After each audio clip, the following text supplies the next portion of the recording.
नमस्कार, आप देख रहे हैं हर खबर और मैं हूं आपके साथ अमित शर्मा। हरियाणा निवास में सीएम मनोहर लाल ने पद्मा योजना की शुरुआत की। इस मौके पर डिप्टी सीएम दुष्यंत चौटाला मौजूद रहे। पद्मा योजना की शुरुआत छोटे उद्योगों के उत्पादों को बढ़ावा मिलेगा। पद्मा योजना में ब्लॉक स्तर पर क्लस्टर विकसित करने की योजना है। वहीं मुख्यमंत्री मनोहर लाल ने लघु उद्यमियों से सीधा संवाद किया। सीएम ने छोटे उद्योगपतियों से संवाद के दौरान कहा है कि निम्न आय वर्ग के लोगों को घर के पास ही काम मिलेगा।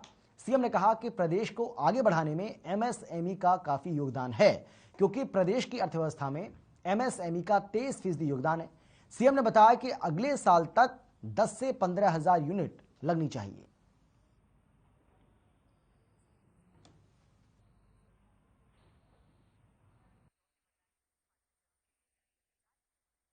सरकार का जो एक ब्रॉडर जो एक्सपेक्ट होता है वो होता है कि जनता की कल्याणकारी योजनाओं में हम कुछ आगे बढ़े और कल्याणकारी योजनाएं भी खास करके जो वर्ग किन्हीं कारणों से पीछे रह जाता है उसके लिए कुछ विशेष योजनाएं बनाए।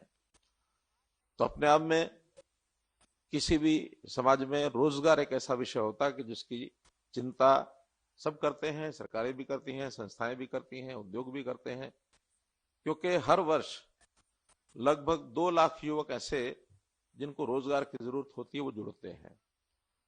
और रोजगार चाहे वो कर्मचारी बन करके उसको रोजगार मिले और चाहे वो अपना उद्योग खड़ा करे, चाहे कोई अपना सेल्फ एम्प्लॉयमेंट के नाते से कुछ उद्यम करता है तो रोजगार उससे मिलता है। और ये फिर देश की प्रदेश की आर्थिक प्रगति में भी हम लोग सब सहयोगी होते हैं। तो हम लोगों ने योजना ये बनाई है कि हर किसी को रोजगार उसके घर के नजदीक मिले। तो जो ऐसे ब्लॉक्स हैं जिन एरियाज में हम उद्योग को ले जाना चाहते हैं तो हर क्षेत्र के अंदर हमारा जो है उद्योग पहुंचे, खास करके एमएसएमई। पहले डिस्ट्रिक्ट लेवल की कंसल्टेशन की थी, अभी जैसा बताया प्रधानमंत्री जी के आह्वान पर सब प्रदेशों में 1 डिस्ट्रिक्ट 1 प्रोडक्ट इस थ्योरी के ऊपर बढ़ रहे हैं।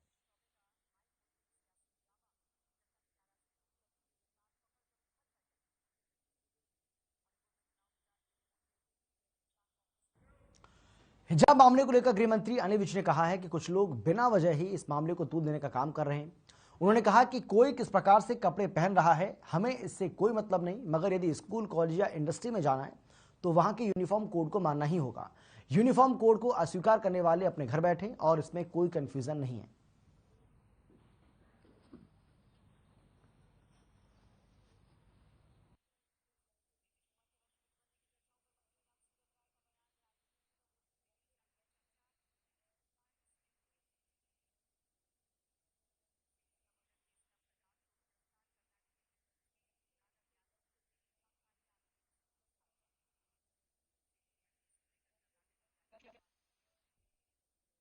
का वो है इस देश में कुछ लोग बेवजह मुद्दे बनाने की कोशिश करते हैं। अब कोई कुछ कपड़े डाले, हमने उससे कुछ लेना देना नहीं, लेकिन अगर उसने स्कूल में जाना है, कॉलेज में जाना है, इंडस्ट्री में जाना है तो वहां का अगर कोई यूनिफॉर्म कोड है तो उसको स्वीकार करना पड़ेगा, वरना घर बैठिए आप।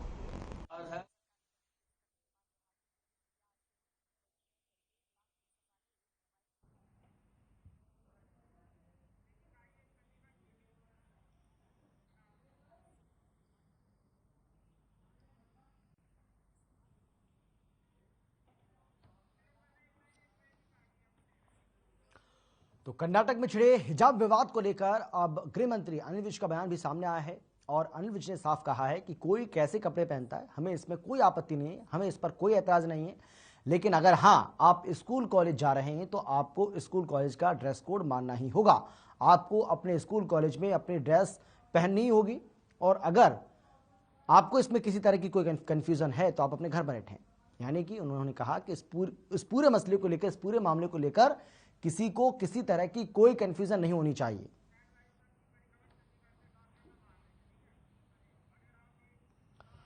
और चलिए इस बीच एक बड़ी खबर आपको बता दें, इस वक्त की बड़ी जानकारी आपको हम दे रहे हैं जो कि चंडीगढ़ से आ रही है। चंडीगढ़ से इस वक्त की ये बड़ी खबर आपको बता रहे हैं, बिजली कर्मचारियों की हड़ताल खत्म हो गई है। यूनियन और प्रशासन के बीच एग्रीमेंट हो चुका है। एग्रीमेंट के बाद हड़ताल को खत्म करने का फैसला लिया गया। एडवाइजर धर्मपाल ने प्रेस वार्ता कर इस बात की जानकारी दी कि अस्पतालों की बिजली काटने की जांच होगी। इसके साथ ही उन्होंने ये भी कहा है कि बिजली कर्मचारियों की जो हड़ताल चल रही थी वो हड़ताल खत्म हो गई है। यूनियन और प्रशासन के बीच में एग्रीमेंट हुआ है और जिसके बाद इस हड़ताल को वापस लेने का फैसला लिया गया है। ये बड़ी जानकारी आपको हम दे रहे हैं, बड़ी खबर आपको हम बता रहे हैं इस वक्त की।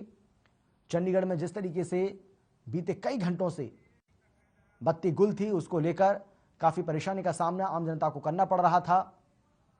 ट्रैफिक व्यवस्था इसकी वजह से पूरी तरह से चरमरा गई थी। लोगों के घरों में पीने तक का पानी नहीं था, बत्ती गुल थी, अंधेरा ही अंधेरा था और यहाँ तक कि अस्पतालों में भी बिजली नहीं आ रही थी, जिसकी वजह से बताया जा रहा है कि कई सर्जरी को टालना पड़ा। और ऐसे में हाईकोर्ट ने भी इस पूरे मामले में संज्ञान लिया। हाईकोर्ट ने हड़ताली कर्मचारियों को फटकार लगाई और ये खबर निकलकर सामने आई कि बहुत जल्द बिजली बहाल हो सकती है। अब ये खबर सामने आ रही है कि बिजली कर्मचारियों की जो हड़ताल है वो खत्म हो गई है और समझौता हुआ है यूनियन और जो हड़ताली कर्मचारी हैं उनके बीच में। और इस एग्रीमेंट के बाद, इस समझौते के बाद हड़ताल को वापस लेने का फैसला बिजली कर्मचारियों की ओर से लिया गया। यूनियन और प्रशासन के बीच में एग्रीमेंट हुआ और उसके बाद इस हड़ताल को वापस लेने का फैसला हुआ, जिसके बाद लोगों ने राहत की सांस ली है। क्योंकि चंडीगढ़ वासियों के लिए एक बड़ी मुसीबत का सबब ये लगातार पूरा का पूरा जो मामला है जब सामने आया उसके बाद बन रहा था और हालात ऐसे पैदा हो गए कि सेना को बुलाना पड़ा हालात को कंट्रोल करने के लिए, हालात को काबू में करने के लिए। लेकिन अब बिजली कर्मचारियों की हड़ताल खत्म हो गई है। हड़ताल को वापस लेने के बाद चंडीगढ़ के लोगों ने बड़ी राहत की सांस ली है।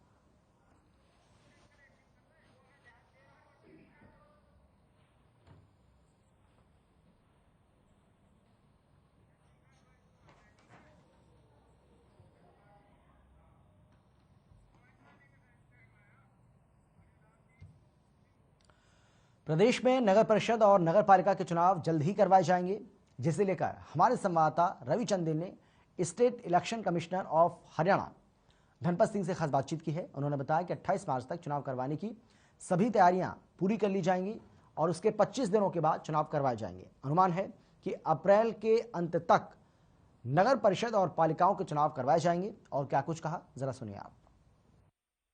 प्रदेश में नगर परिषद और नगर पालिकाओं के चुनाव जल्द ही करवाए जाएंगे। इसको लेकर अभी से तैयारियां शुरू की जा चुकी हैं। इसी विषय पर चर्चा करने के लिए हमारे साथ इस समय मौजूद हैं state election commissioner of Haryana Dhanpat Singh. Sir, सबसे पहले तो बहुत बहुत स्वागत है आपका हर खबर हरियाणा में। Thank you so much. मैं थोड़ी सी पृष्ठभूमि देना चाहूँगा। हरियाणा में हमारे पास 11 म्यूनसिपल कॉरपोरेशंस, 22 म्यूनसिपल काउंसिल्स और 60 म्यूनसिपल कमेटियां हैं। तो कुल मिला के 93 जो अर्बन लोकल बॉडीज़ हैं, उनमें से 51 के चुनाव ड्यू थे। लेकिन अभी राज्य सरकार से हमें 48 के लिए जो कंकरेंस जरूरी होती है वो आई है, उनके चुनाव हम करवाने जा रहे हैं। उसके लिए जो प्रथम चरण की रिक्वायरमेंट होती है वोटर लिस्ट अपडेशन की, वो शेड्यूल हमने जारी किया है। किस तरीके से जो है इस बार के चुनाव कंडक्ट करवाए जाएंगे, वार्ड्स नए बनाए जाएंगे, क्या कुछ रहेगा अपडेट, किस तरीके से तैयारियां की जा रही हैं? देखिए, जहां तक वार्ड बंदी का सवाल है या रिजर्वेशन ऑफ सीट्स का सवाल है, ये सब राज्य सरकार के अर्बन लोकल बॉडीज डिपार्टमेंट के कार्य क्षेत्र में आता है। तो वो वार्ड बंदी करके उन्होंने भेजी है। रिजर्वेशन कहाँ पे जनरल कैटेगरी कैंडिडेट होगा, कहाँ जनरल कैटेगरी की विमेन होगी, कहाँ ऐसी कैटेगरी का कैंडिडेट होगा, कहाँ ऐसी विमेन होंगी, वो सब उन्होंने तैयार करके हमें भेजी है। हमारा काम है चुनाव आयोग के तौर पे उन जगहों पे निष्पक्ष रूप से शांतिपूर्ण ढंग से चुनाव करवाना। सर, ईवीएम को लेकर ऑलरेडी पूर्व में भी काफी ज्यादा आरोप प्रत्यारोप का सिलसिला रहा। इस बार के जो चुनाव होंगे, इन चुनावों के मद्देनजर ईवीएम की सुरक्षा और ईवीएम जो खराब होती हैं या फिर सडनली कुछ ना कुछ प्रॉब्लम्स आ जाती हैं, उन टेक्निकल प्रॉब्लम्स को टैकल करने के लिए क्या कुछ रणनीति जो है तैयार की जा चुकी है?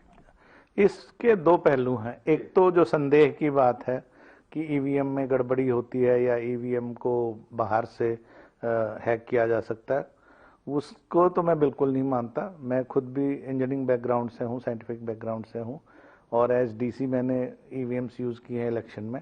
तो ईवीएम्स जो है हमारी बहुत स्टडी हैं और इनमें ऐसा कोई चिप या ऐसा कोई मैकेनिज्म नहीं है जिसको बाहर से हैक किया जा सके। आप जानते हैं, जब प्रिजाइडिंग ऑफिसर वोटिंग वाले दिन, पोलिंग वाले दिन जितने कैंडिडेट्स होते हैं उनकी प्रेजेंस में या उनके जो रिप्रेजेंटेटिव की प्रेजेंस में मॉक पोल पहले करते हैं और जिस पार्टी की वोट होती है उसी के खाने में जा रही है, रजिस्टर हो रही है, वो दिखाते हैं उनको और उसके बाद उसको वाइप आउट करके फिर 0-0 करके उनके सामने ही फिर उसको सेट किया जाता है। जहाँ तक मशीनों के खराब होने की बात है, देखिए कोई भी मशीनरी है खराब हो सकती है, इसके लिए हम 10 से 15% एक्स्ट्रा ईवीएम्स देंगे और वार्ड का दायरा आप समझ सकते हैं शहर के अंदर ही है, तो 2-3 स्क्वायर किलोमीटर 4 स्क्वायर किलोमीटर से ज़्यादा का नहीं होता है, तो वहाँ पे 5 मिनट में 10 मिनट में जो सरप्लस ईवीएम है वो पहुँच जाएगी अगर कहीं पे ऐसी गड़बड़ी की संभावना होती है तो।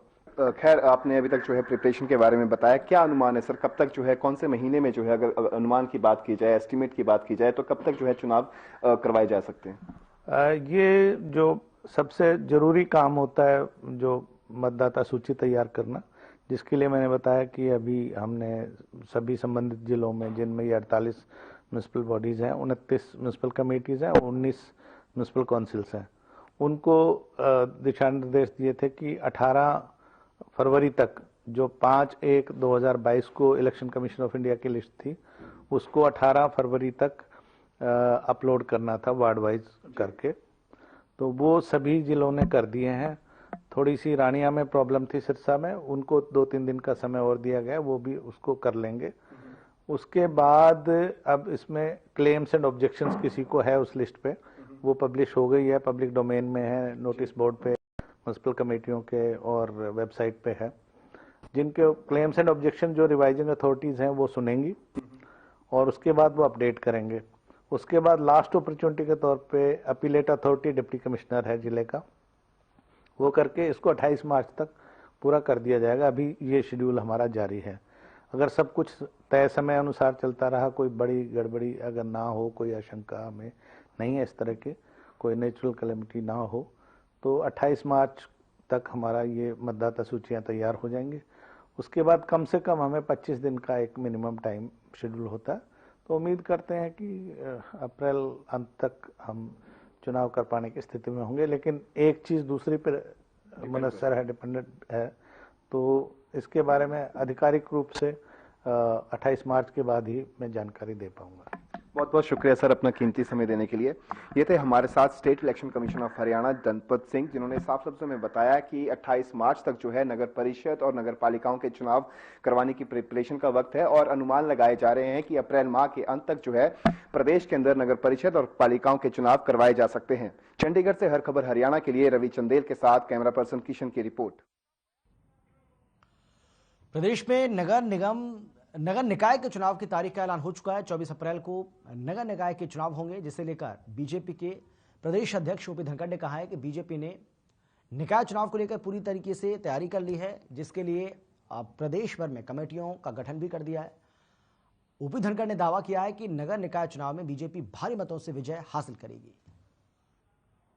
चुनाव की तैयारियों में हम जुट गए हैं। भारतीय जनता पार्टी ने सब जगह के अपने चुनाव प्रभारी तय किए हैं और चुनाव की तैयारियों में हम जुट गए हैं। भारतीय जनता पार्टी पूरी तरह से चुनाव के लिए तैयार है। प्रदेश भर में लगभग 52 पार्टी कैसी तैयारी है? भारतीय जनता पार्टी ने सब जगह के अपने चुनाव प्रभारी तय किए हैं और चुनाव की तैयारियों में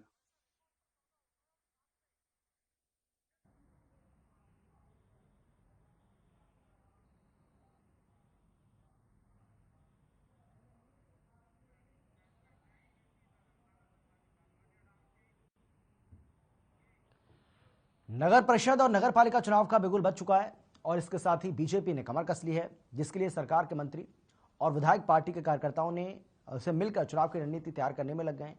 इसी कड़ी में सहकारिता मंत्री डॉक्टर बनवारी लाल अंबाला पहुंचे और कार्यकर्ताओं से मिलकर चुनाव के बारे में चर्चा की। सरकार की तारीफ करते हुए सभी जगह बीजेपी की जीत का दावा किया। तो वहीं हरियाणा के बजट सत्र पर भी उन्होंने कहा कि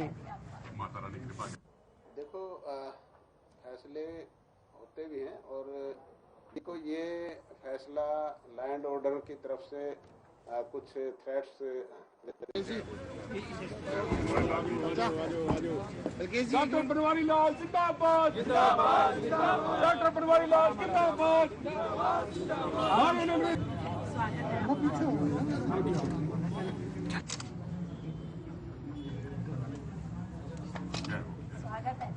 माता रानी पॉलिटिकल पार्टी? देखो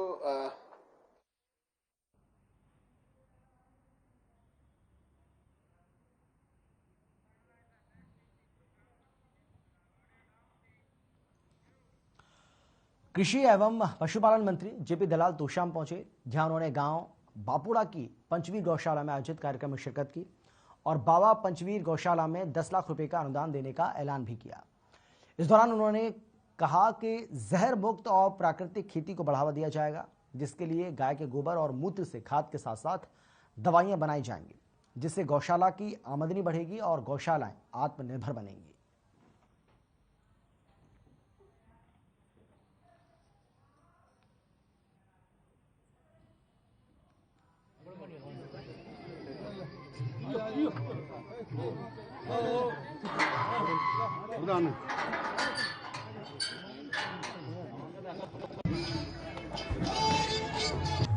गौशाला के कार्यक्रम में आने का सौभाग्य हुआ और सारा समाज मिलके हमारा जो गौ सेवा में लगा हुआ है, इस गौ सेवा करके किसानों की आमदनी बढ़ाने का जो एक लक्ष्य है, ये बड़ा खुशी का मौका है। हरियाणा सरकार ने भी जो कानून बनाया है गौ माता को बचाने के लिए, गौ संवर्धन, गौ संरक्षण, उससे जो गोवध होता था उसमें रुकावट आई है। पंचकुला के सेक्टर 5 में वर्क एजुकेशन इंस्ट्रक्टर सरकार के खिलाफ अनिश्चितकालीन धरने पर बैठे और सरकार से सर्विस बायलॉज में शामिल करने की मांग कर रहे हैं। हरियाणा के कई स्कूलों में काम करने वाले एजुकेशन इंस्ट्रक्टर सैकड़ों की संख्या में धरना दे रहे हैं। प्रदेश के कुल 372 वर्क एजुकेशन इंस्ट्रक्टर हरियाणा सरकार से मांग कर रहे हैं कि उन्हें सर्विस बायलॉज में शामिल किया जाए। उन्होंने कहा कि सरकार ने 2013 में परिषद के कर्मचारियों के लिए सर्विस बायलॉज 2013 बनाया था, जिसमें 5 साल की सेटिस्फैक्टरी सर्विस के बाद ग्रेड की बात कही थी।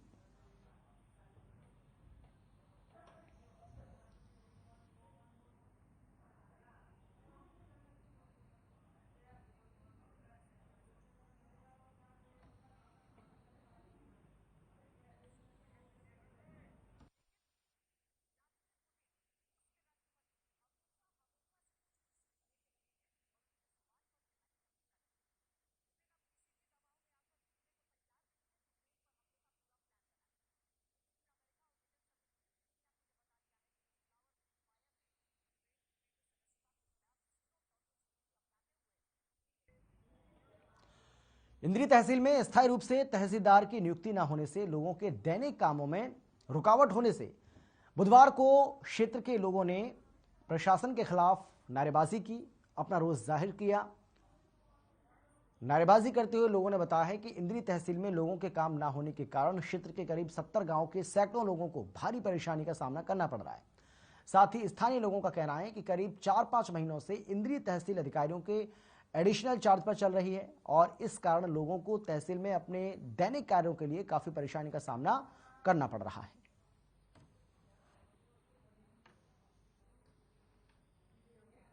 प्रशासन मुर्दाबाद मुर्दाबाद। तारीख थे यहाँ चक्कर लगा रहा जी दफ्तर के जी, और मैंने रजिस्ट्री करवानी थी बाबू जी, और यहाँ ना तहसीलदार मिलता जी, ना इसका कोई मेंबर मिलता जी जो ना काम करने वाले हैं जी, और जब भी यहाँ हुआ जी तो हमारे साथ भद्र व्यवहार किया जाए जी। हम प्रशासन से मांग करते हैं जी कि हमारे यहाँ काम किया जाए जी जल्द से जल्द। प्रशासन मुर्दाबाद मुर्दाबाद मुर्दाबाद। प्रशासन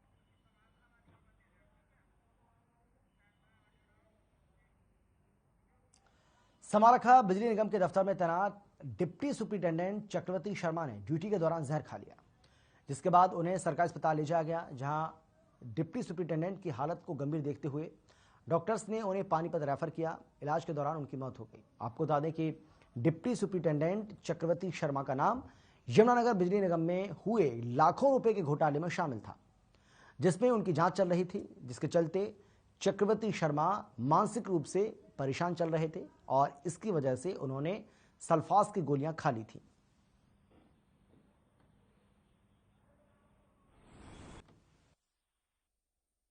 तो जो स्टाफ वहाँ पे बैठा था, स्टाफ ने ये बताया कि भी इस तरह से इनकी तबीयत सी हमें ख़राब लगी, तो इन्होंने स्टाफ को बताया कि भी मैंने तो टेबलेट्स वगैरह पॉइजन की वो ले ली है और मुझे हॉस्पिटल ले चलो। तो उसके बाद ये हॉस्पिटल लेके आ गए। संभाल के हॉस्पिटल के बाद तुरंत फिर जो है नहीं वहाँ पे बोले आप ले जाओ, तो प्रेम हॉस्पिटल में ले आए थे, इन्होंने डेड डिक्लेयर कर दिया।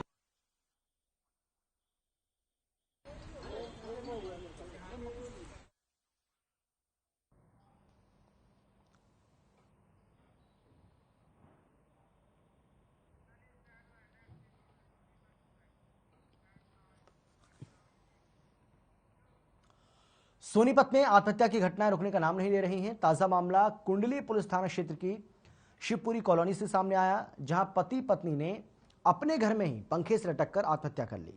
पुलिस ने दोनों के शवों को कब्जे में लेकर पोस्टमार्टम के लिए भेज दिया है और मामले की जांच में जुट गई है।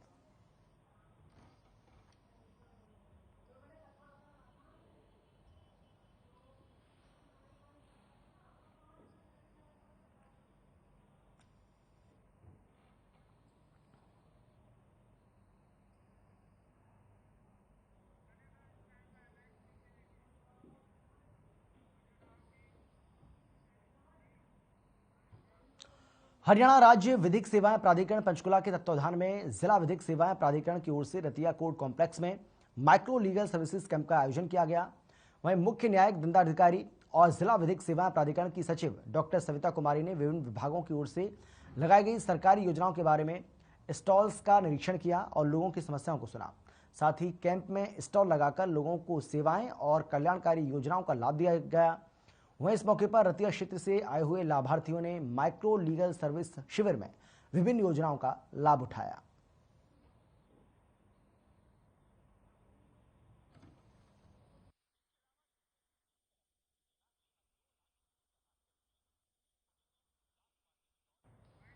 फिलहाल इतना ही। छोटे से ब्रेक के बाद फौरन लौट रहे हैं। आप देखते रहिए हर खबर।